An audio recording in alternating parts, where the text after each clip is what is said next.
Welcome to the InnovaBuzz podcast, where our job is to help you build visibility, professional credibility, and connection with your ideal client by putting the human at the center of innovative marketing, so you can build and strengthen an engaging, enduring relationship with your ideal clients. I'm Gideon Strauss from InnovaBuzz, and I'm honored that you're here with me. If you haven't joined our wonderful marketing transformation community yet, go to innovabiz.co and collect your free gift as well. Do subscribe to the show and also leave a review because it helps others find us. Let's get into today's masterclass on this InnovaBuzz podcast.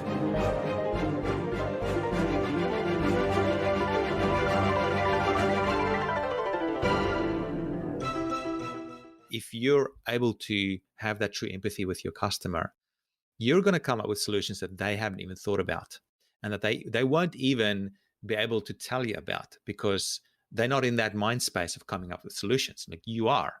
And when you feel that pain, I think it reduces the need for extensive market research. I'm not saying it's useless, but I'm saying, when you can feel that pain, it essentially it allows you to come up with solutions that you never would come up with from market research, for example. So, and I think that's a big secret. Like a lot of the stuff we do is we don't get it necessarily from doing market research. We get it from experiencing the pain ourselves and then coming up with solutions.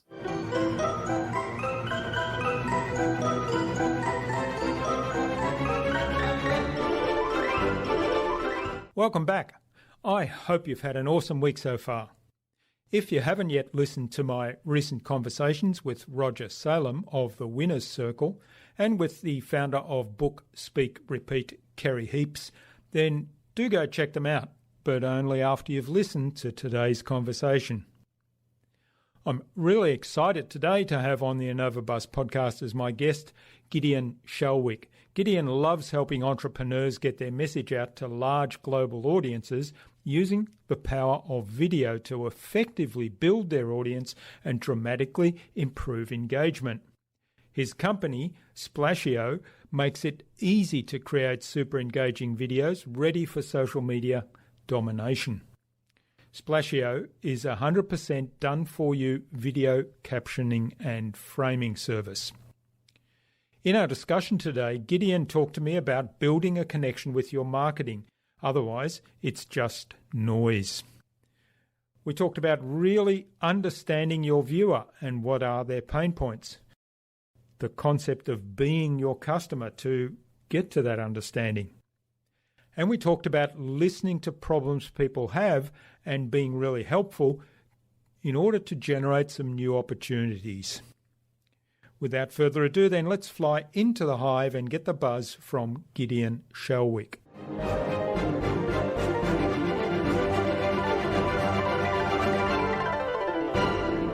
Hi, I'm your host, Gideon Strauss from InnovaBuzz, and I'm really excited to welcome to the InnovaBuzz podcast today from a place called Maroochydore, which is in Queensland, Australia, on the Sunshine Coast, I believe, Gideon Shalwick, who's a video marketing specialist. He's the founder of Splashio, which is a done-for-you service allowing you to easily repurpose your videos with baked-in subtitles.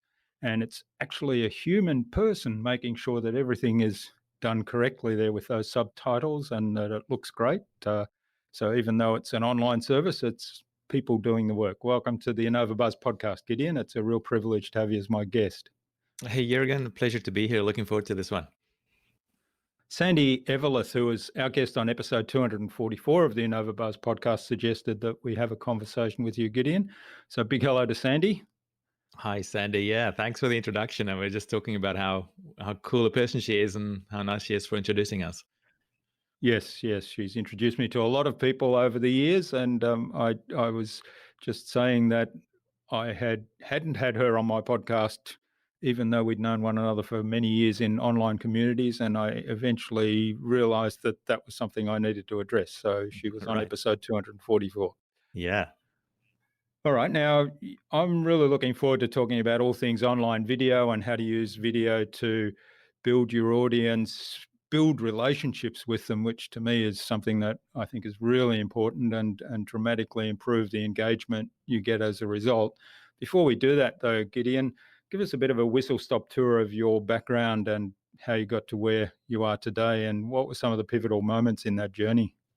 Yeah, sure thing. I mean, I've only been an entrepreneur for a relatively short period of time. It's been about, I think it's 15 years this year, very soon, within about a month. About 15 years or 16 years ago, I was stuck in a job.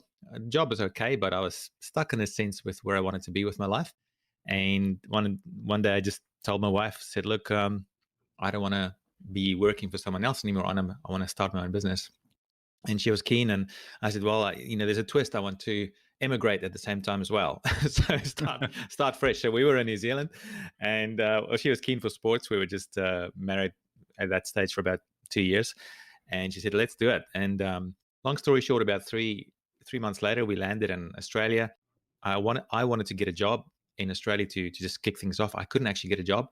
My wife was the one who got a job, and so she was paying the bills while I was trying to figure out this whole business thing. And I was lucky enough to get a nice start. I had a good mentor who helped me write a book, and then promote the book as well. I did pretty well within the first 6 months. That I got enough of a taste of success to think, "Hey, this is amazing." And then after those 6 months, things went south quite a lot. Our sales dropped because we didn't have any traffic to our website. I didn't know how to drive traffic. I didn't know anything about business. All I knew was that I wrote a book and I had a sales page up and someone promoted for me. That's about it. So that wasn't really a business.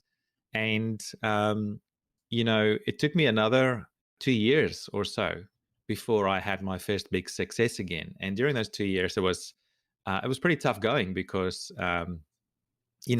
typical sort of entrepreneur issues you go through, going from in my case, from an employee mindset to an entrepreneurial sort of mindset, which is very different. And having to, learn everything from scratch, unlearn a lot of things. I mean, we got to a point where I was just going, this is really, doubting whether I made the right decision, to quit my cozy job and become an entrepreneur and sort of earn nothing for 2.5 years. And we were very, very close to giving up and just saying, "Screw it, I'm just going to go and get a job again." Luckily, there was a project that came through that turned into a partnership. We launched a course together on teaching people how to grow their businesses using blogging. This was back in 2008 or so. And this thing just went really well. We launched within the first 2 weeks of launching. We had 10,000 people join our email database. Within a month, we had a recurring income of about $23,000 coming in. And going from sort of zero income to that sort of income was amazing. And So what was the turnaround there? Because you mentioned that you didn't really know how to market yourself or how to market the book. So what was the big turnaround there? Because obviously you got lots of traffic to the site, and it was the right traffic because it got people to subscribe or purchase the course.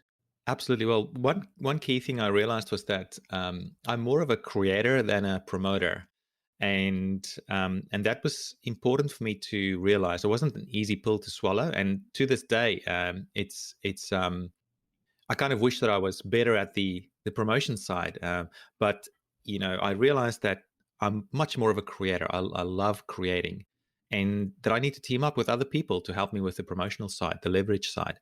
So in this partnership, I was definitely the creator. I created the website. In fact, I created the whole thing. I coded it up in HTML. Back then, I can't even believe that I did that. I did all the graphics. I created all the videos for the training course. I created all the emails. I even did the customer service all by myself.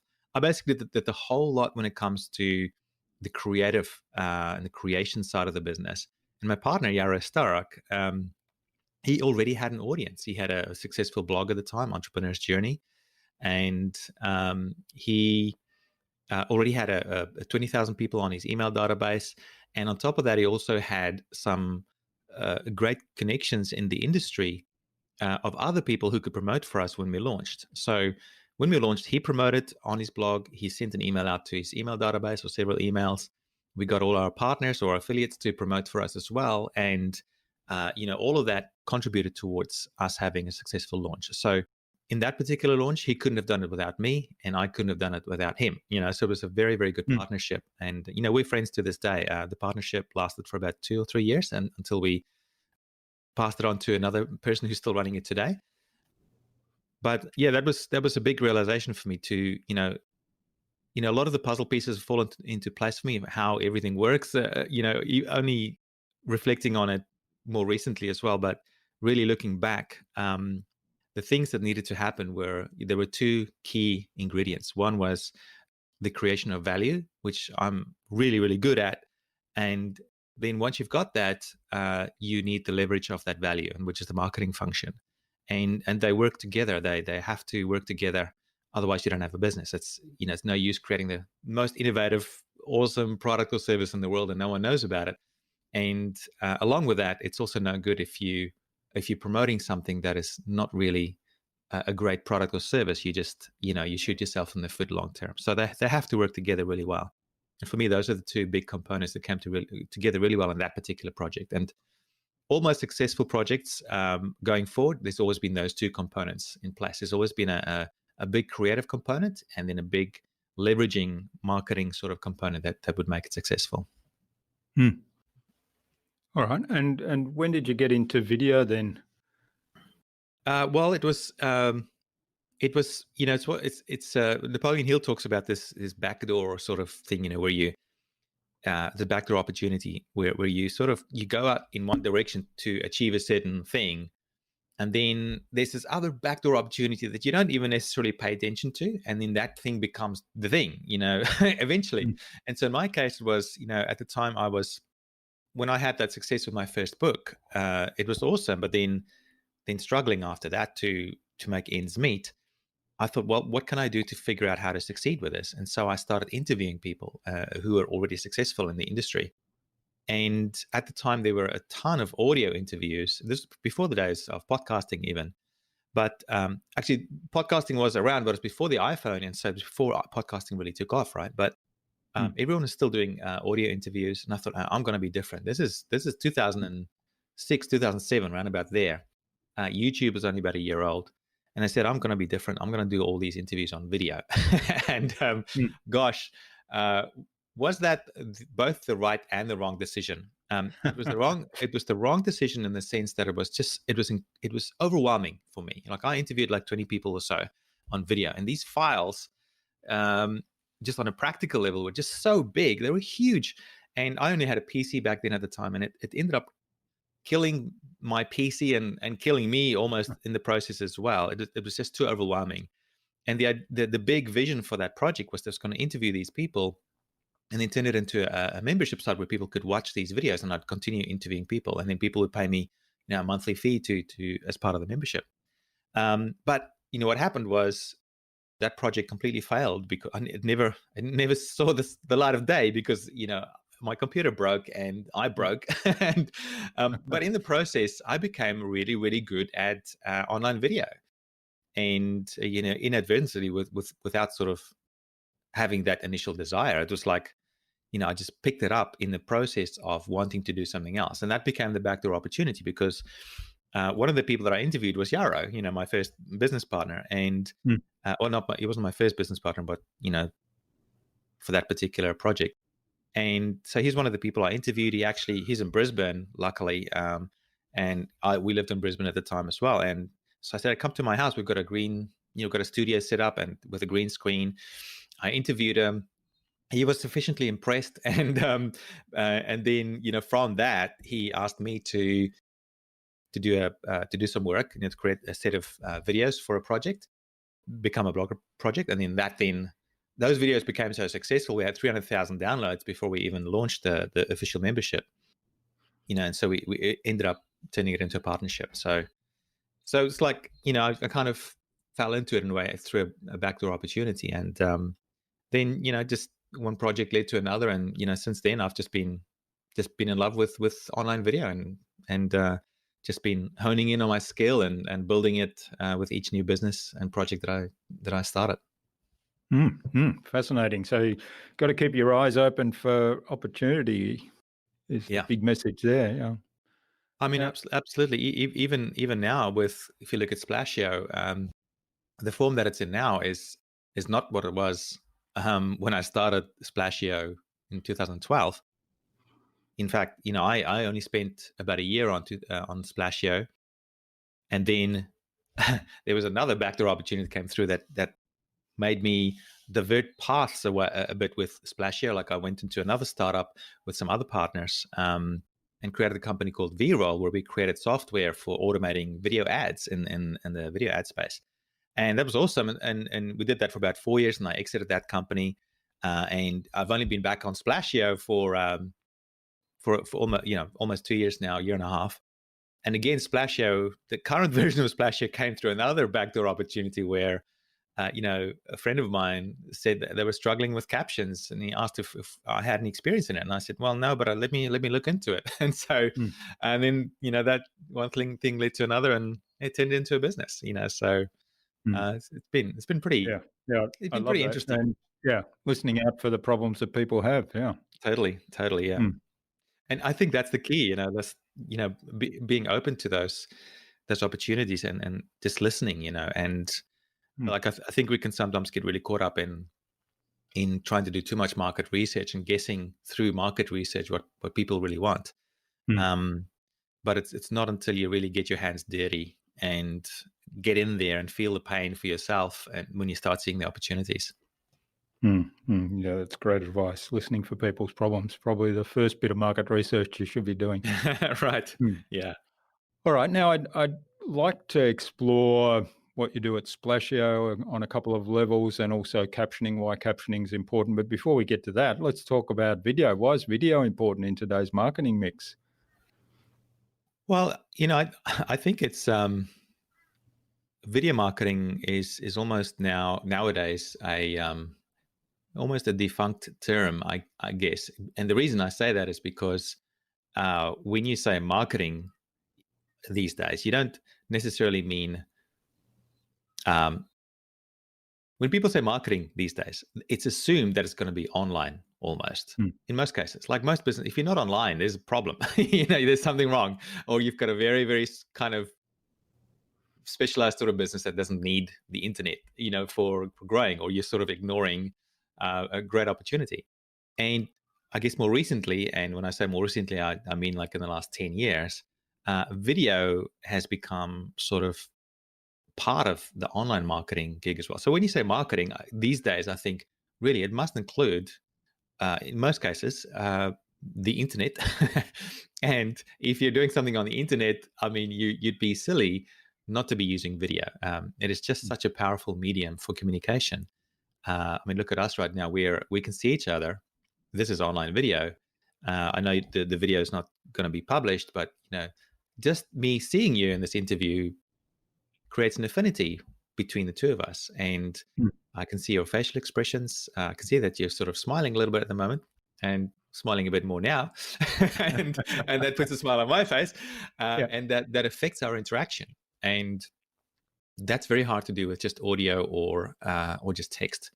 Um, with text and images, the trouble with that is you can have success with that, but you can always get a ghostwriter to create those things for you. When it comes to video and even audio, people know that it's coming from you, so it comes with authenticity built into it already. They know that it's you, and that builds trust. And when you think about building business, I mean, the core foundational stone of business is trust. I mean, if there's no Mm. trust, there's no business. That's just as simple as that. Yeah. Yeah. And video is just a remarkable tool for building an affinity with your audience, and not just your audience, but with everyone, and building that trust, which is just so important. Mm.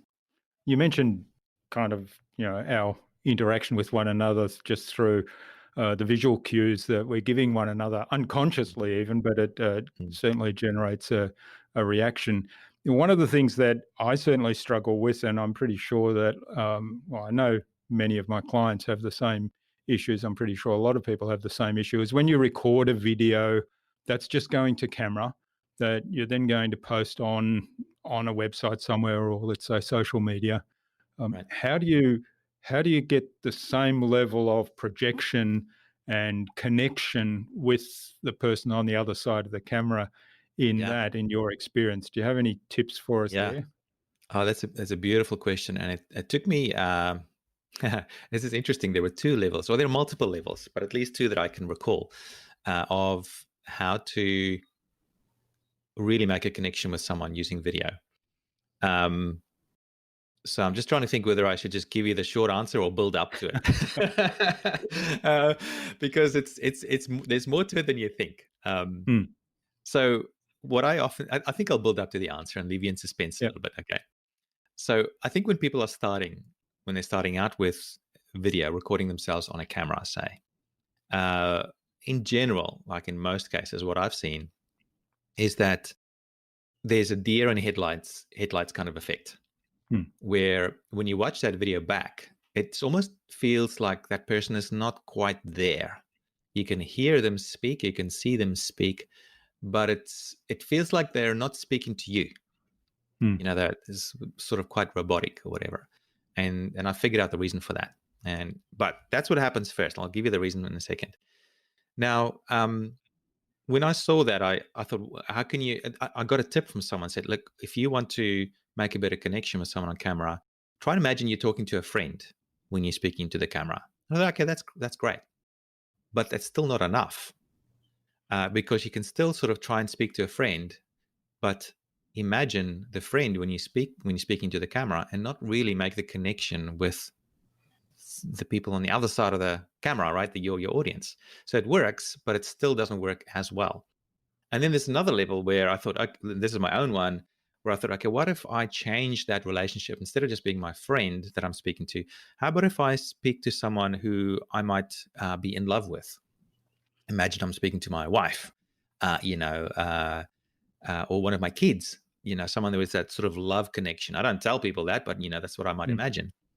So I thought, okay, that could be pretty interesting, because that means that it would change how I would speak, right? It would Hmm. change my facial expressions. There'd be like subtle cues that would be different, that we pick up on subconsciously, whether you want to believe it or not. There's this huge amount of communication just with our body language. And so I thought, okay, that's cool. So I did that for a few years. And it wasn't until I started understanding this idea of us as human beings being able to shift our awareness into different locations where it truly makes the difference. So those tips that I just mentioned are useful, but when you start shifting your awareness to a place other than the camera or even someone else's face, that's when it really starts happening. And you can do this yourself. If you close your eyes, for example, you could, if I close my eyes now, I could shift my awareness. So I could shift it, say, to my hand. Like in my mind, I'm shifting my awareness now to my hand. I can't see my hand, but my awareness has been shifted to my hand. My awareness at this point is nowhere else. It's just there on my hand. But now I can shift that awareness to my other hand. Now it's not on my original hand anymore. There's a definite shift. And in the same way, I can shift that awareness to anywhere I want. And so it comes this, and this is now the answer. It's a really long answer, but I think it's really important. It makes a massive difference where you place your awareness when you're speaking into the camera. So the deer in headlight effect, that happens when your awareness is in the back of your mind Hmm. when you're thinking about what you're trying to say. And people can pick up on that. They can pick up on where your awareness is. Then the next level is where I'm sort of imagining I'm speaking to a friend. My awareness is then on my friend, right? It's not necessarily into the camera lens as much. So then if you can shift your awareness to inside the lens, just like I'm able to shift my awareness to one of my hands or my other hand or anywhere in the universe for that matter. I could shift my awareness to the moon now if I wanted to, In the same way, I can shift my awareness to that exact spot in the camera and imagining that's a real person that I'm speaking to. So it's like those two things together, imagining I'm speaking to a real person, but also shifting my awareness into the lens. Hmm. And that makes a difference. Just I can't explain it, but more than what I have. I think if you can shift your awareness into the lens while imagining you're speaking to a loved one or a friend, that's just going to make a difference. That's going to make a big Hmm. difference. Yeah, that's really good advice. I hadn't sort of thought of it in those terms of shifting awareness. I mean, I've done the tricks of imagine talking to one person, somebody that you really like, and I tend to view it as an ideal client. Here's a marketing video, so I'm speaking to Mm, my ideal client. So I imagine them right. standing there in front of me, and I have even done a video with a person who is my ideal client Right. on the other side of the camera. So Right. I am actually speaking to them. Yes. And Yes. that, I guess in a sense that is shifting the awareness, isn't it? By having Yeah. physically having somebody there. Well, that's right. So in that sort of scenario, your awareness would be on that person that you're interviewing, or they're interviewing you, right? And Mm, so the viewer can pick up on that. They can pick up that your awareness is on that person that you're talking to. So it creates reality. It's like there's a real conversation happening there, mm, and it works the same way when you shift your awareness into the camera. People then feel like your awareness is on them, and then they respond back, like with a connection. It feels like to them, it feels like you're really speaking to them, mm, and it's just a simple little trick, of shifting your awareness. Like I was quite glad when I sort of discovered this, because then I thought, oh, it's simpler than you think. You can yeah, yeah. like the trouble with just imagining you speaking to a friend is that your awareness could still be in the back of your mind, imagining you speaking to that friend. It's Mm, still like a visual idea that you latch onto in the back of your mind, where then your awareness sits there in the back, and you still, even though you feel like you're speaking to your friend, to other people, they're missing that connection because your awareness is not on them.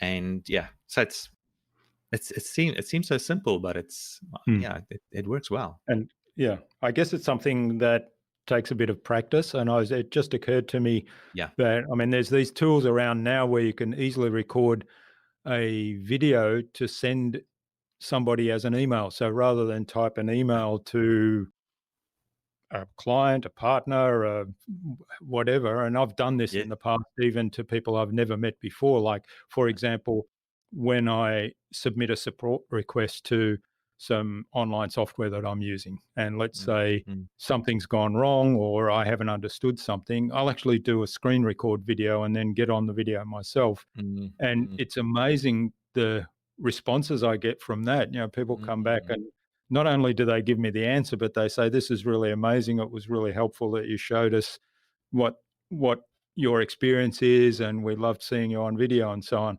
So Yeah. that's perhaps a good way to practice it, actually doing it, Yeah. because there you forget Absolutely. you're actually shifting your awareness to the people you're speaking to. Absolutely. Yeah, and if you think about what it is that people want, why do people watch certain videos and not others? At least one of the things that people really want is a sense of connection. Hmm. They don't necessarily want more information. There's enough. There's too much Yeah. information, and so because I often see this, and you can see this, you can just when you watch videos autoplay on your feed, you can see the difference between people who are just giving content. They're just doing Hmm. content marketing. They're not doing connection marketing. Hmm. There's a big difference. And Yeah. those who are just doing content marketing, it's just all about, you got to get this content out into this video so that other people can consume it. It's almost like trying to hammer content into people's Mhm. heads. Whereas if you can see the difference where people have this intense desire to connect, and it's through that connection that it opens up the gates for information to flow there. So Hmm. you got to have that opening first before the information will flow. Otherwise it's just like noise, and it's like you That's just right. keep on scrolling. You don't want to watch someone Yeah. that's just blabbing away and not making a connection. Well, why bother? There's Hmm. better things to do with your lifetime. Life is short, right? Yep, that's right. Right. Yeah. All right. Well, why then are captions important on videos? Great question. So what we're seeing today with social media is, well, it's been around for a wee while now, but when they introduced the feeds in social media with Facebook, sort of they're leading the way, and then everyone else following around, and then the introduction of video, and then the introduction of auto playing the videos in the feeds. All of a sudden, you had a massive increase in silent videos being, getting streamed in people's feeds. Now, before that, and to this day as well, YouTube hasn't changed all that much. But in general, when you go and watch a video, you click on it and watch it and listen to it at the same time, right? But with the feed thing, people are busy, or people are in situations where they don't necessarily want to turn the sound on, and they're just sort of scrolling and they want to sort of see what's happening first before they, even decide to click on it. So it's introduced this whole world of silent video that we didn't have before. And Facebook says that 85% of people watch their videos on silent. And if that's your audience, if 85% of your audience is watching their videos on silent, and you're just a talking head without any captions on it, how on earth will they know what your video is about? And how on earth are they going to stop and watch your content or consume your content, read your videos, so to speak? So you got to have captions on your videos these days, and it's not going away. Like it's actually been here for a long time now, and it's just becoming more mainstream. You're seeing it more and more now, but it's not going away. And the reason it's not going away is because iPhones or mobile phones are not going away. The situation where you want to be just consuming content without having sound on it, that's not going to go away. As far as I can tell, it's only growing. So the need and the importance for you of having captions in your videos is just increasing by the day. And it basically, it all comes down to engagement, which is just another fancy word for connection. Engagement, when you sort of visualize what does that mean? To engage or to connect. It's the same thing. It's like when you think about a D-lock, it engages, it locks in. That's what you get with engagement. You lock in your viewer. And if they're not engaged, then they're not locked in and they're gone. So with captions, there's something magical that happens when you add words on your videos. They're not really words that you're adding. They're visual, imaginary pictures that you're creating for your viewer. So give you a very common example that you probably heard before. If I tell you to please don't imagine a pink elephant flying in the sky right now, like even though it's not real, you can't help but imagine that just because I said it, right? So the word pink elephant in and of itself doesn't seem like much, but it's not actually the word, it's the image. And so it's same thing with captions. It's actually you're creating images, visual images for people to consume when they read your videos. And that's incredibly powerful. I mean, anyone who's a good reader or loves reading knows that the secret to good reading is that it's not about the words, it's about the images and the emotions that those images create. And that's the same thing with captions. Just by adding captions, it introduces, images into people's minds without you even having to create anything visually in your videos. So that's the first thing. That's really amazing. The other thing that it does is that it creates movement in your videos, other than you moving. But if you've got captions there, it creates movement. And, when you think about us, if you could for a second imagine that we might be animals, or that we maybe are, depending on your belief systems here, but, if you think about, aside from that, we're attracted by movement. When there's movement, we notice.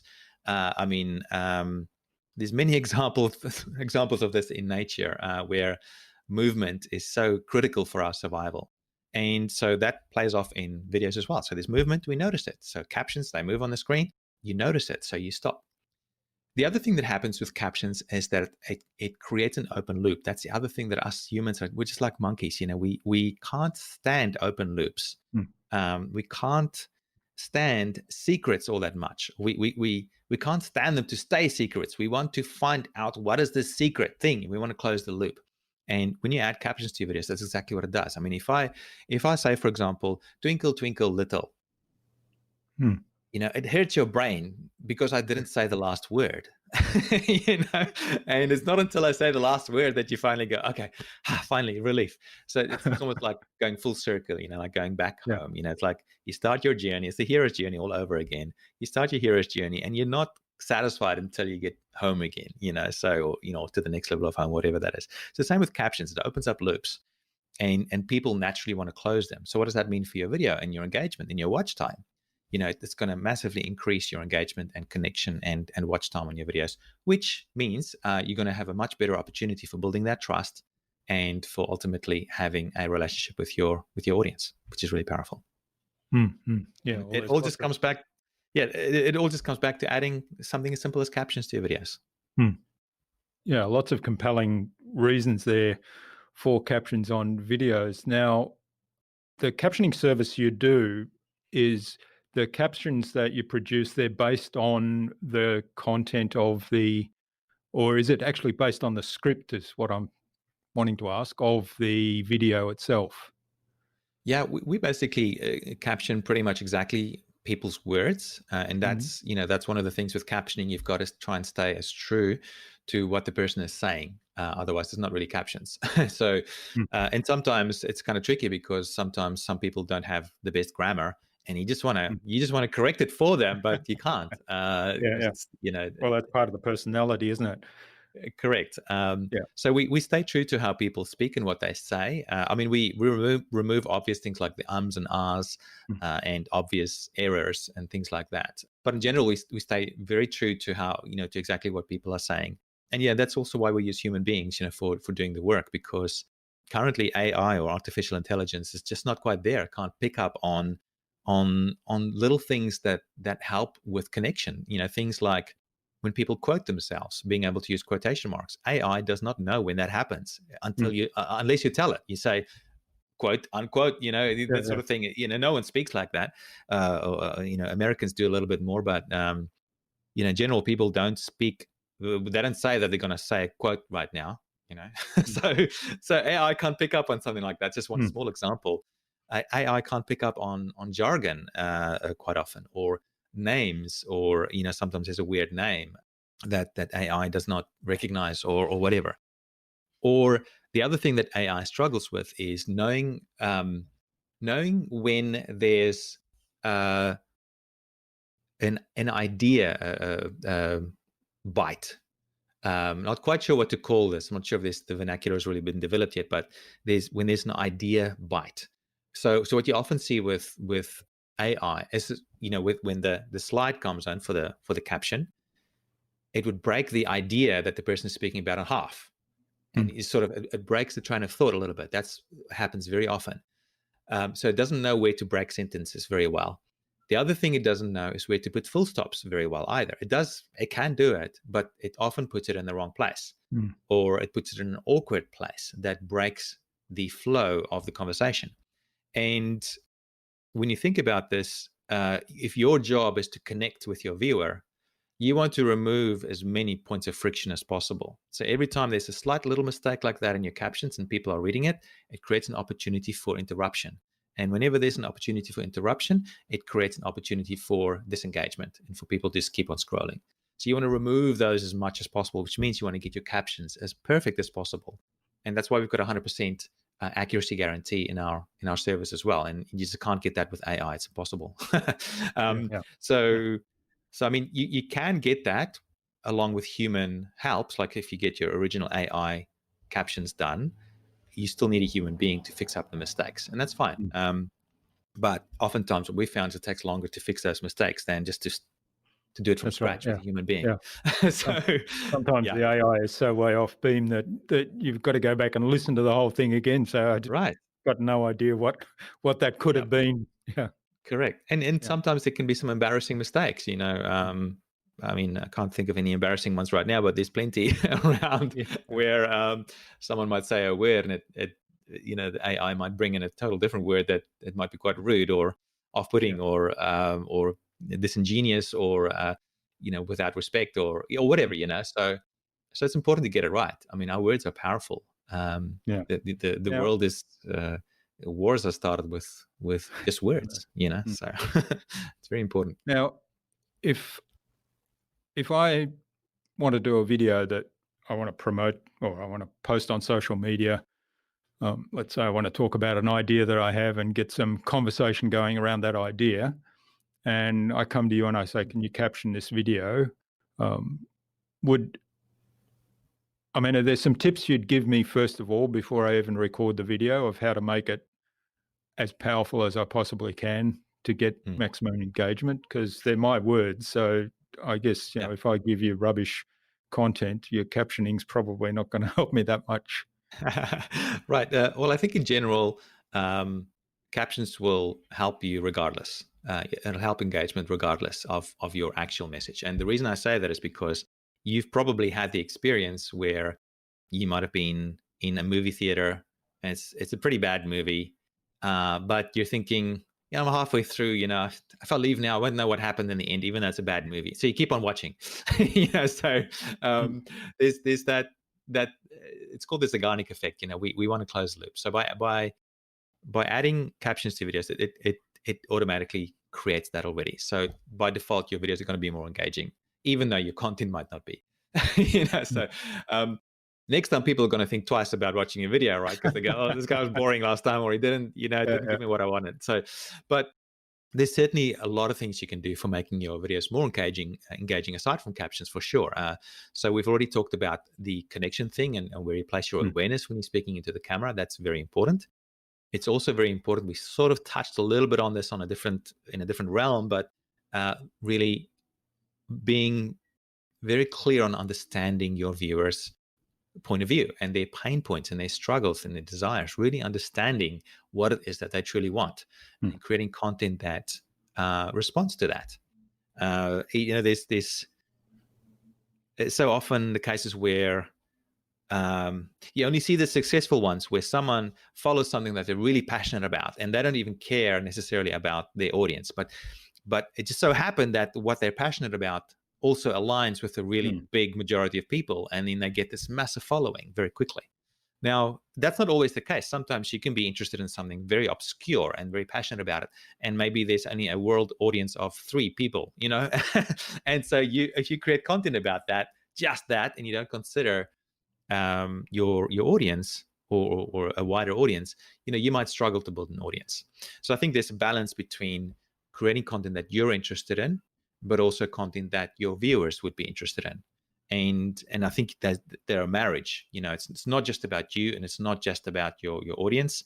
If you can bring those things together, because you've got to speak with conviction as well. And the only way to speak with conviction is if you're truly passionate about the topic, right? So you've got to find that middle ground where it's something that you're passionate about, but there's enough overlap with people in the world as well who will also be passionate about it and will also want to engage with you. So that's the other thing, responding to that. And I mean, in terms of presentation, it's interesting. I think there's a misconception that you've got to be someone different to who you really are to be able mm, to get attention. And there's plenty of examples on like just YouTube where you can just be yourself, and you can be either boring or you can be exciting or you can be whatever it is. The point is that you're true to yourself, and because of that, other people who are like you will resonate with that. mm. There's a couple examples that I just in the last week. So one is I'm not sure if he's still active, but back when I was starting out with this, 12 years ago or so, his name is Dave Dugdale. You can check out his channel on YouTube. He talks about DSLR cameras, very knowledgeable, but he's not he just doesn't jump around in the videos and Yeah. screams and does weird things. He's a relaxed sort of a guy, older gentleman, and he just gently explains his knowledge about what he knows about DSLR cameras. And I mean, he had a big, massive audience that he built around that, and I think people just resonated with him. He didn't try to be someone else. There's another great example, and I can't remember her name, but she's an publicly announced introvert, Yeah. Yeah. a girl. She's from, I've forgotten where she's from now, but somewhere in Europe. And in the last 18 months, she's built a subscriber base of 250,000 people on YouTube. Mm. You go and Wow. look at her videos. There's nothing fancy about it. She just speaks her own truth, and it's in her introverted way, and there's nothing necessarily exciting about it. But because it's true and raw, and she's just being herself, people love that. People really respond to that. Mm. So I mean, if you're more of an extrovert, then stick with that, because you're going to Yeah, yeah, attract other people who respond to that. But if you're an introvert, stick to that. You don't have to become an extrovert or put on a different personality on your videos to be engaging. mm, You could just be yourself, and that's yeah. very important. And if you're trying to do that, like being somebody different or putting on an act for the camera, that again brings you inside, doesn't it? Your attention now is back on yourself because you're Right. focusing all your energy on being somebody different than you really are, which Right. is completely contrary to the advice you gave us earlier in our Yeah. conversation. Yeah, and what it could also do is it could actually end up creating a lot of stress in your life, because if you're creating essentially this virtual personality and how people then perceive you to be, and it's not really who you are, the more you do that, the more tension it starts creating, because it's like a rubber band, that Mm. the further away you stretch it, the more the stress becomes. And at one point you just cave in. And I mean, this happened to me at the beginning, where, when I was getting started and sort of feeling my way through, and I was conditioned in a certain way through the education system to act and be in a certain way. And so every time I'd get on video, I'd like have my suit on and I have a tie and like, be all businessy and professional. And like, you look at some of my earlier videos, it's on a different channel, so you don't even know where it is. Yeah. But when I look at it, I just kind of cringe, go, wow, that's not me. That was so stiff and so, too corporate for who I really am. And the more I was doing that, the more stress it was creating, So until it wasn't until I started going, how well, just get rid of the suit thing and get rid of the idea of trying to be too professional, and just connect with the audience and just be me, that things really started changing. So I think that's really important. Mm. Yeah, love it.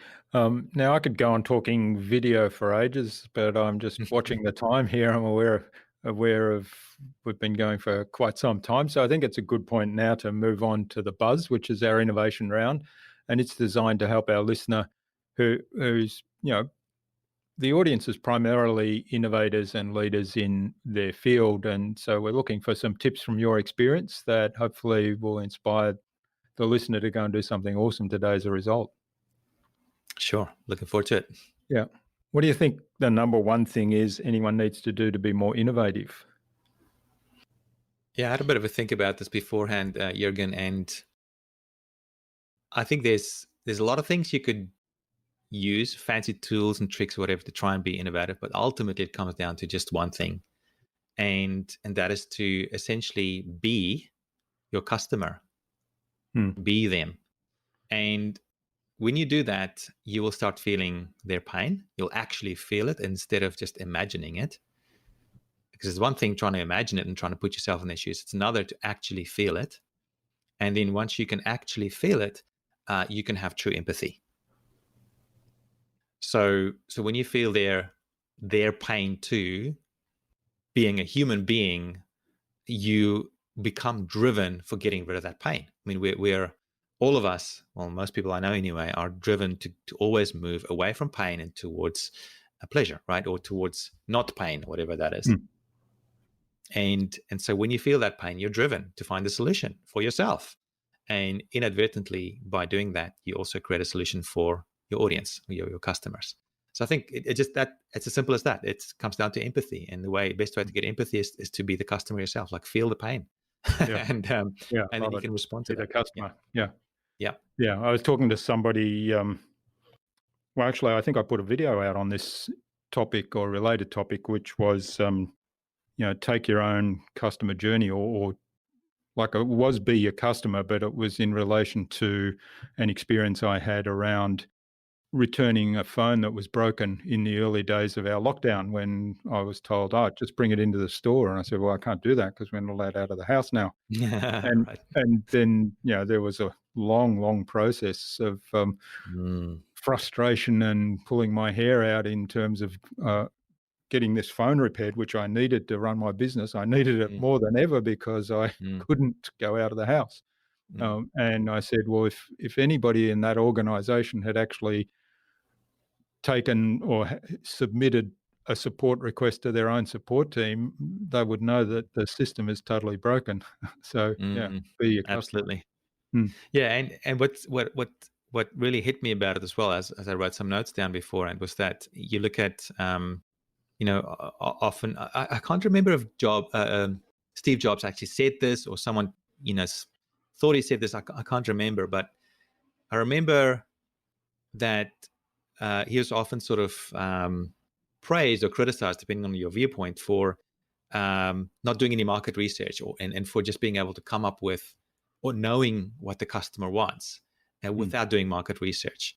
And so I don't know all the facts related around that, but it seems to be consistent here that if you're able to have that true empathy with your customer, you're going to come up with solutions that they haven't even thought about, and that they won't even be able to tell you about, because they're not in that mind space of coming up with solutions like you are. And when you feel that pain, I think it reduces the need for extensive market research. I'm not saying it's useless, but I'm saying, when you can feel that pain, it essentially it allows you to come up with solutions that you never would come up with from market research, for example. So, and I think that's a big secret. Like, a lot of the stuff we do is like we don't get it necessarily from doing market research. We get it from experiencing the pain ourselves and then coming up with solutions. Yeah. And even, market research, like, it's understanding the pain and empathizing with the customer enables you to ask better questions and get better information, and also to take all the information that you gather in your market research and actually make sense of it, draw conclusions from it, draw insights from it. Yeah. So, yeah. It's definitely still useful. Like we still have like client interviews in our business, and regularly, and that's very useful. For especially for improving our products. They won't necessarily tell us the solution, though. They might just tell us what's not working for them, and then we still have to respond to that. It's so, and to be able to respond properly, we have to feel their pain too. So we have to put ourselves through those steps as well, for sure. Great. All right. What's the best thing you've done to develop new ideas? Okay, so it's sort of aligned with the previous question, but basically, some of the best things I've done to be able to come up with great ideas and products is to go into a market with this attitude of just being helpful. That's it. Just trying to help. That's all I'm trying to do. And so, for example, when my friend approached me, he said, "Look, I'm struggling with this caption stuff." And at the time, I was sort of in between projects, and I thought, "Look, I've got some time. I'm just going to see how I can help you, and I'm not going to ask for any reward or payment or anything. There's not even an idea necessarily of a business coming out of it, but I'm just going to see how I can help, and build on that. And then from you getting your hands dirty, just trying to be helpful, all of a sudden, all these ideas sprout from that." And that's exactly how Splashier started. Everything we've got now is from that original desire just to help, and it's spawned this whole business now, which has been quite incredible. So yeah, that's my best tip. I mean, there are other things like brainstorming and stuff like that, but I found the ones that stick are just when we're just honestly trying to help without expecting anything in return.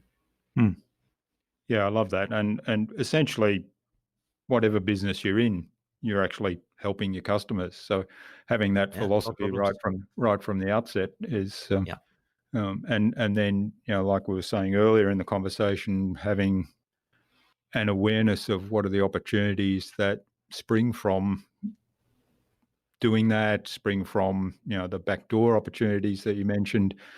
Just having an awareness of those things then allows you to kind of move forward with it. Yeah, absolutely. Do you have a favorite resource that you use a lot?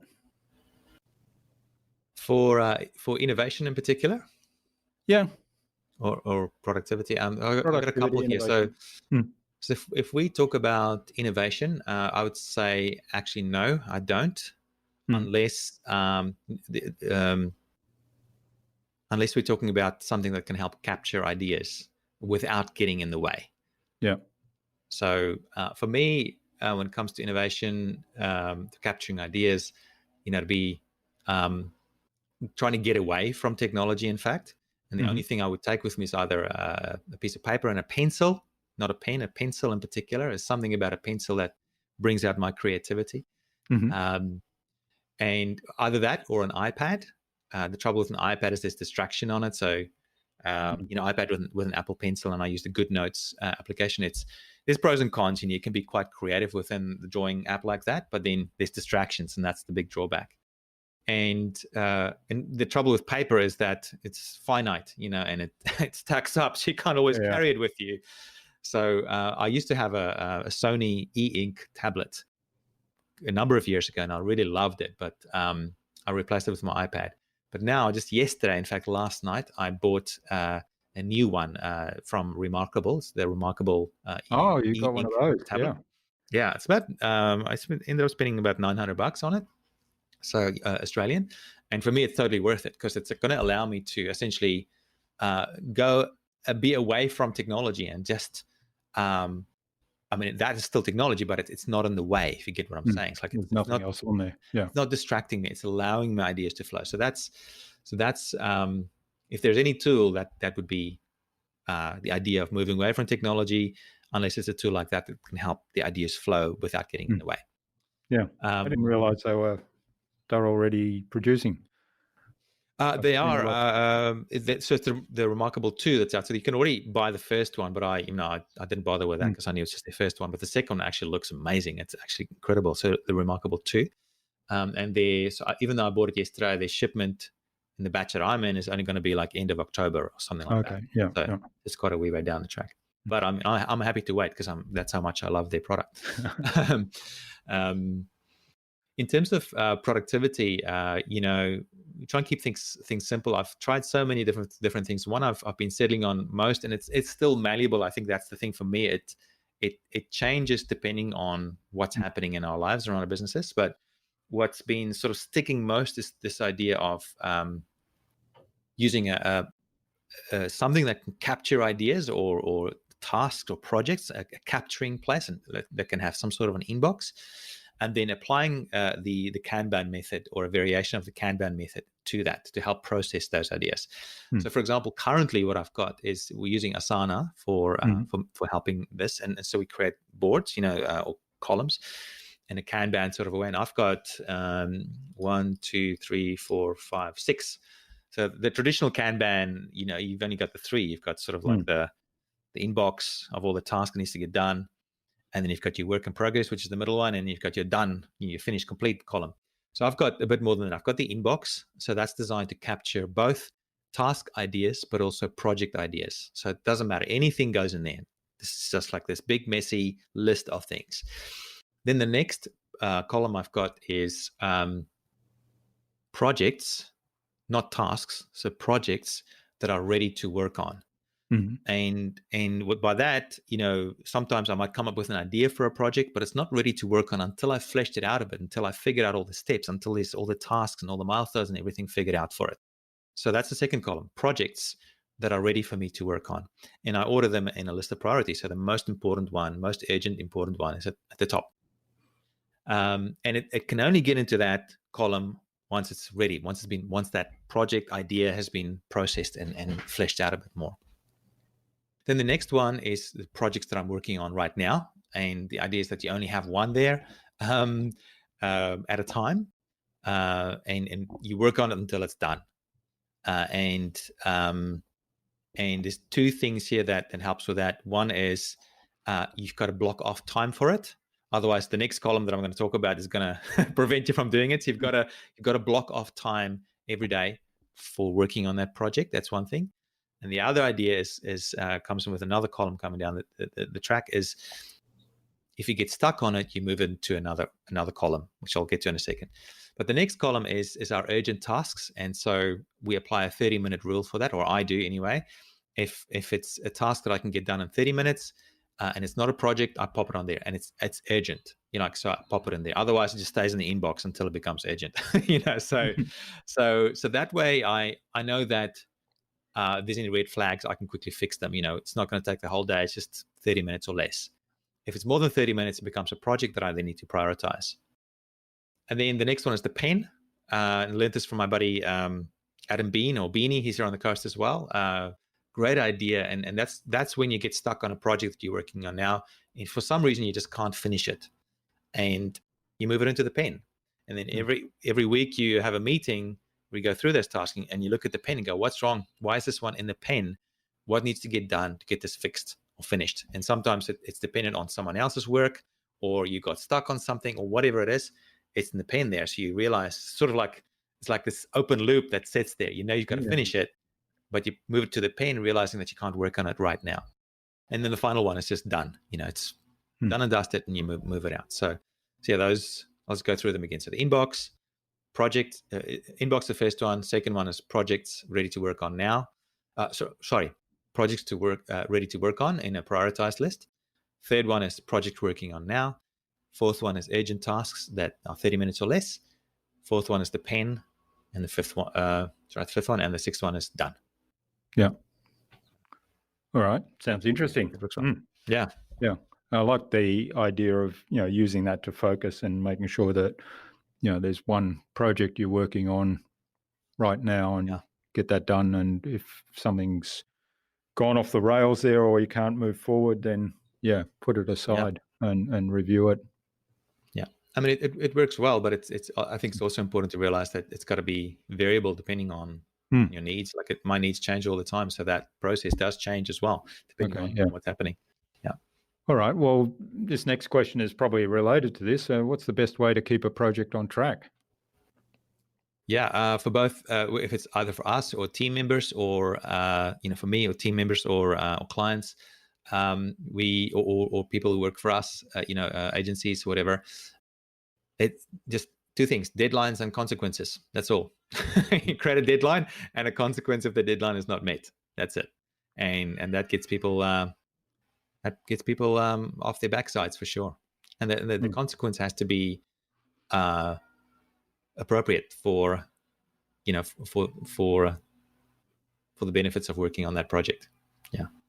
So for example, if it's an agency and you've got a KPI or a deadline agreed with them, if they don't meet it, you just delay their payment, or you agree with them that you're going to delay their payment, or they don't get paid unless they meet the deadline, or they get paid less, or whatever. So there's some sort of real consequence. Okay. That goes along with the deadline. The deadline in itself is not enough. There has to be a consequence. All right.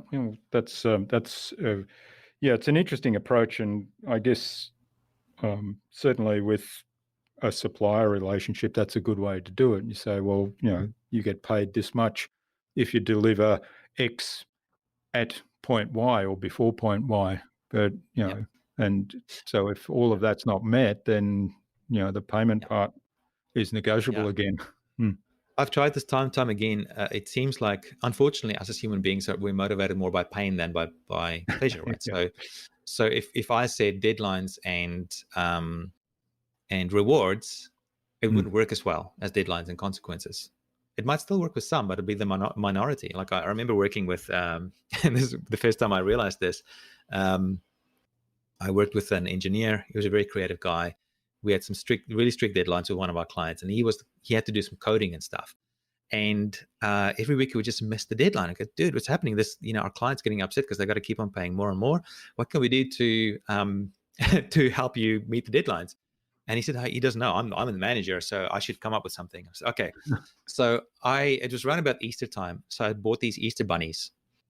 And then I said, okay, when you meet the deadline, you get an extra Easter bunny. It was as simple as that. It's really stupid, right? And then he still didn't meet the deadline. So I go, dude, that's ridiculous. I've created this amazing reward for you. Well, it wasn't that amazing, but still, just an Easter bunny. But still, what surprised me next was when I tried something else. I said, okay, let's change this up. Instead of you getting a reward for when you meet a deadline, is what I'll do is I'll buy 10 Easter bunnies and I'll put them there in front of you for you to see. And when you don't meet the deadline or certain milestones, we remove Easter bunnies. And that worked. It worked just by switching it around like that. It was as simple as that. And the consequence doesn't always have to be, as crazy as not paying people or whatever. It can be just like you're not getting any Easter bunnies. Sorry, you were going to get them, but now you're not anymore. So it seems Yeah. to just kick something in the back of our minds that makes us perform. Yeah. Yeah. Well, you can be creative around that. Yeah. I love it. For sure. All right. Now, what's the number one thing anyone can do to differentiate themselves? It's so interesting. That's such a great question because it makes you think that you have to be different. Mm. And I think the best way that we can be perceived as different is when we actually forget about ourselves and make everything about the customer or the client. Mm.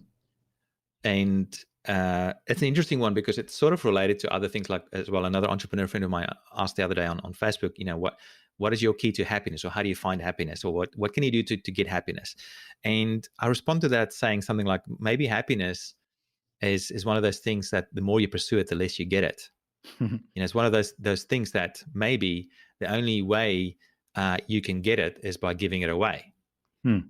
And this seems like a similar sort of a thing. It's like essentially, differentiate yourself. Why do you want to differentiate yourself? It's because you want to do more business, right? In this case. So how do you do more business? Is it by focusing more on yourself and making yourself, seem like the most awesome person or most awesome company? Or is it to sort of forget about that and to just hone in, shift that awareness again to your customer and your client and what their needs are, and then responding to that? So it's like, it's the same sort of idea of getting into flow state with Mihaly Csikszentmihalyi. He talks about when you get into flow state, it's not about you anymore. You disappear. Yeah. And that's when you create your best work. So I think there's some secret in there. Yeah, for sure. Yeah. Focusing on the customer. Yeah. All right. Well, thanks, Gideon. This has been really fabulous. Now, where can people find out more about you and about Splashio, and maybe even reach out and say thank you for all that you've shared with us today? Yeah, sure thing. Couple of places. If people want to reach out to me on LinkedIn, just search my name, Gideon Shalwick, and happy to connect there with you, especially if you mention you've listened to this interview. And if you're interested in getting your videos captioned and making them more engaging and connecting with your audience, and you don't want to be doing it yourself, check out Splashio. It's splasheo.com. And we've got a free trial there at the moment. You can submit your first 4 videos if they're under 5 minutes for free, and we'll process them for free as if you're a paying client. So yeah, and then it's a 7-day free trial, and then after that, your first payment kicks in. That's great. Lovely, wonderful offer, and thanks for that. And we'll post those links in the show notes so people can click straight through. Brilliant. All right. Now, do you have any parting advice for our listeners today? We live in such interesting times right now, and it's like, I think one of your questions that you had in preparation for this was, how do you, what are your plans for the future, or something along the lines like that? What's next for you? And I was thinking, what is next, and how far ahead are we thinking? And the reality for us is that I've got a vision of what I want to achieve in the business, but it's not necessarily related to time. It's more like a sculpture, a beautiful sculpture that I want to create, and I'm chipping away at it, and I'm really, really enjoying the process. And there's something to be said about, honing in on the process as opposed to the outcome, and really, really enjoying the process. Because if you're not enjoying the process, I mean, you might enjoy the outcome when it does come, but it's not going to last very long. And what if you don't even enjoy it? So sort of you what if finally you get that outcome and you realize that's not actually what I wanted? Yeah. You've wasted all that time being unhappy, moving towards it. So I think, the outcome-based sort of goals are useful, but I think it's you're definitely a happier person if you can figure out enjoying the process of getting there, like focusing on the journey. Enjoying the journey. Enjoy Absolutely. the journey. Yeah, love it. Yeah, for sure. Yeah. I was speaking with another guest, Paris Cutler, a little while ago, and her story is a fascinating one because she had what, from the outside looks like a very successful career where she achieved a whole lot of amazing things. And she tells the story about when she kind of got to a point where she had all this success, suddenly she felt empty. and Yep. she probably not enjoyed that journey, and now she's changed her life and turned that all around. So Yeah. yeah, it reminded me of that. Amazing. Yeah. Mm. I've been there, done that. So yeah. All right. Well, finally, Gideon, who would you like me to interview on a future, actually chat with on a future InnovaBuzz podcast, and why?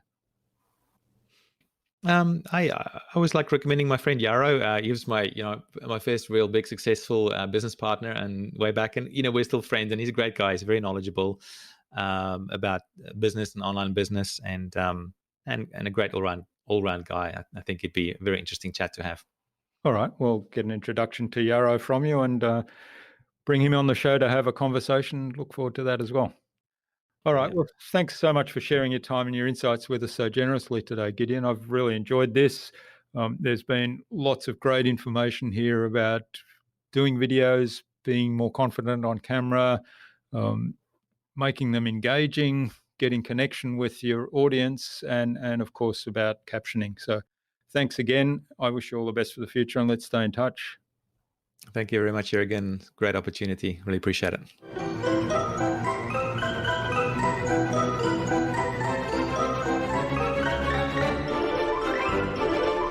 I hope you enjoyed that insightful and engaging conversation with Gideon and took something away from his episode. One of the highlights for me was Gideon's point about the creation of value and leveraging that value through human marketing, getting connection so that you stand out from all the noise. I'd love to know what you took away from Gideon's episode. Leave a comment below the blog post, which you can find at innovabiz.co/Gideon Shalwick. That is GideonShalwick. All lowercase, all one word, innovabiz.co/Gideon Shalwick. You'll also find contact information for getting in touch with Gideon there, as well as links to the Splashio website, his LinkedIn profile, and the other resources we spoke about in today's conversation. Gideon suggested that we have a conversation with entrepreneur and founder of Blog Mastermind, Yarrow Starak, on a future InnovaBuzz podcast episode. So Yarrow, keep an eye on your inbox for an invitation from us to the InnovaBuzz podcast, courtesy of Gideon Shalwick. Tune in again to the next episodes of the InnovaBuzz podcast, where we've got even more fantastic guests lined up, including Lisa Monette from Badass Beauty TV and Chad Cooper, author of Time Isn't the Problem. Thanks for listening to this episode. Make sure you subscribe to the show to be reminded of new episodes. It's free to subscribe. Leave a review if you like. Even if you don't like me, I'm okay with that. I'm asking you to leave a review because it helps other people find this show. Go to innovabiz.co to join our marketing transformation community and access a free gift my team and I made for you. It's the Marketing Master Mini Class. We want to give you everything you need to transform your marketing into a human-centered, relationship-focused growth engine. Until next time, I'm Jürgen Strauss from InnovaBiz. Remember, be awesome and keep innovating.